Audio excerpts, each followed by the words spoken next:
My Utmost for His Highest. Author, Oswald Chambers, copyright in 1992. The good or the best? If you take the left, then I shall go to the right, or if you go to the right, then I shall go to the left. Genesis 13:9. As soon as you begin to live the life of faith in God, fascinating and physically gratifying possibilities will open up before you. These things are yours by right, but if you are living the life of faith, you will exercise your right to waive your rights and let God make your choice for you. God sometimes allows you to get in a place of testing where your own welfare would be the appropriate thing to consider. If you were not living the life of faith, but if you are, you will joyfully waive your right and allow God to make your choice for you. This is the discipline God uses to transform the natural into the spiritual through obedience to His voice. Whenever our right becomes the guiding factor of our lives, it dulls our spiritual insight.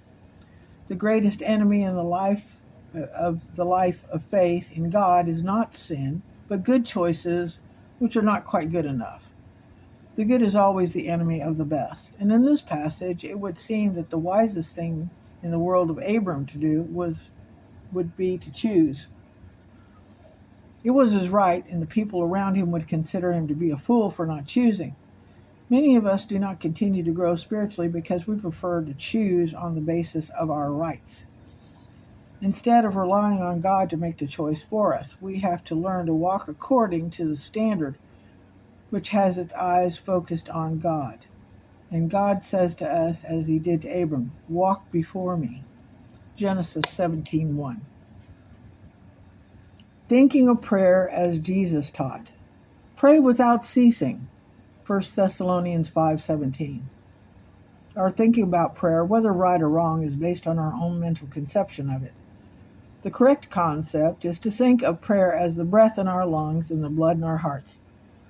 Our blood flows and our breathing continues without ceasing, and we are not even conscious of it, but it never stops.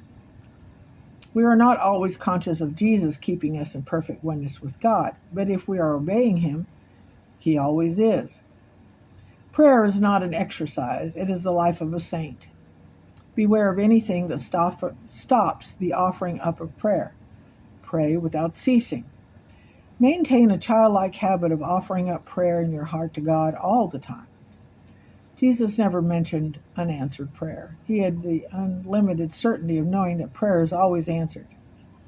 Do we have, through the Spirit of God that is inexpressibly certain, that Jesus had about prayer, or do we think of the times when it seems that God did not answer our prayers? Jesus said, "Everyone who asks receives," Matthew 7:8. Yet we say, but, God answers prayer in the best way. Not just sometimes, but every time. However, the evidence of the answer in the area we want may not always immediately follow. Do we expect God to answer prayer? The danger we have is that we want to water down what Jesus said to make it mean something that aligns with our common sense.